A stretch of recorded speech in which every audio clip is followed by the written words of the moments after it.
Welcome back, everybody. Today's deep dive is gonna be pretty interesting.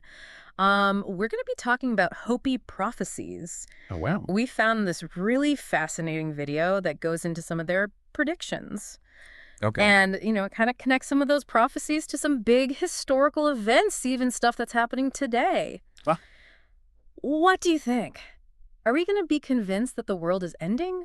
Or are we gonna find some reasons to be optimistic by the end of this?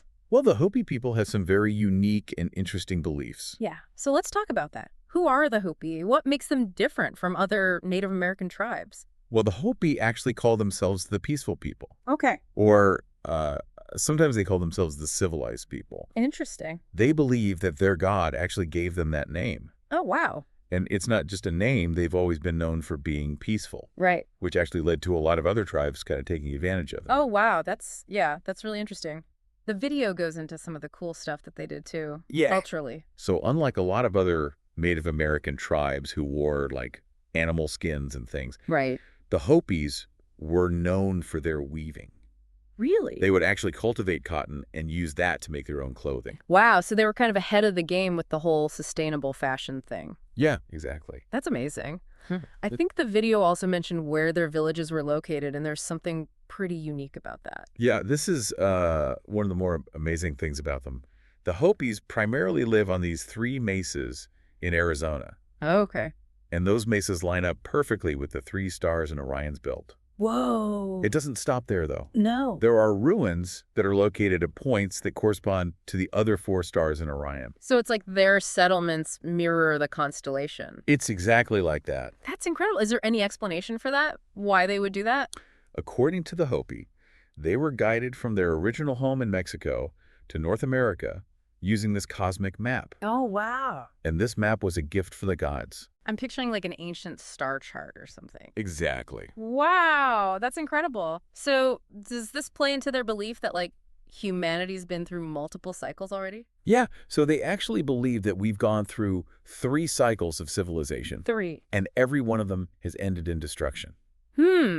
Like a reset button on humanity.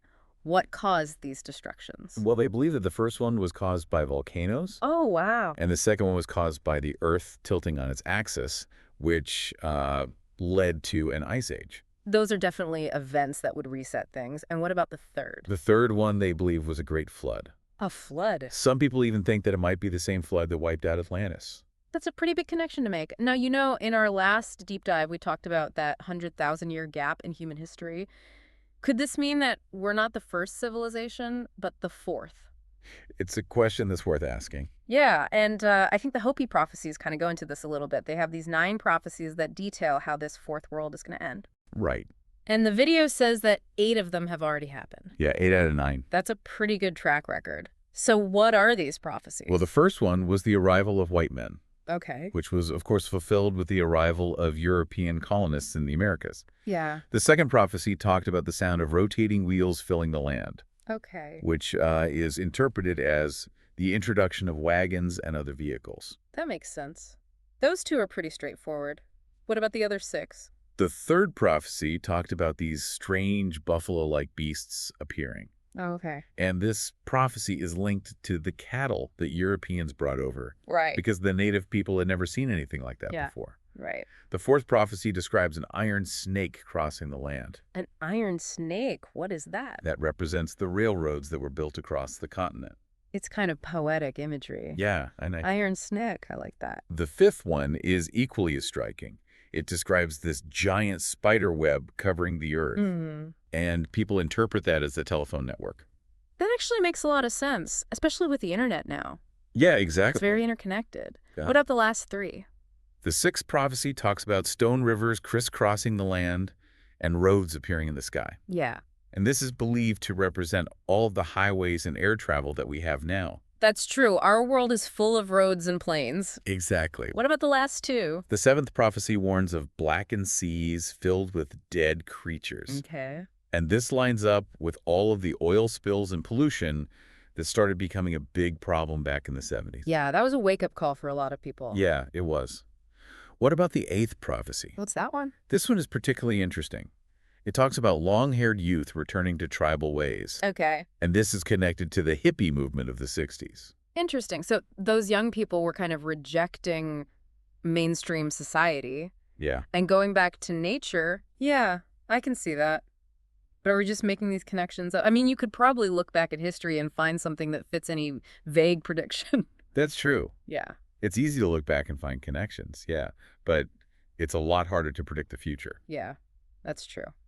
Which brings us to that ninth prophecy. The one that hasn't happened yet. Right. The one that says the world's going to end. What does it say exactly? Okay, so the prophecy describes houses in the sky falling to the earth. Houses in the sky. Yeah. What does that even mean? Well, then after that, a blue star appears, and that signals the end of the world. Houses in the sky falling to earth.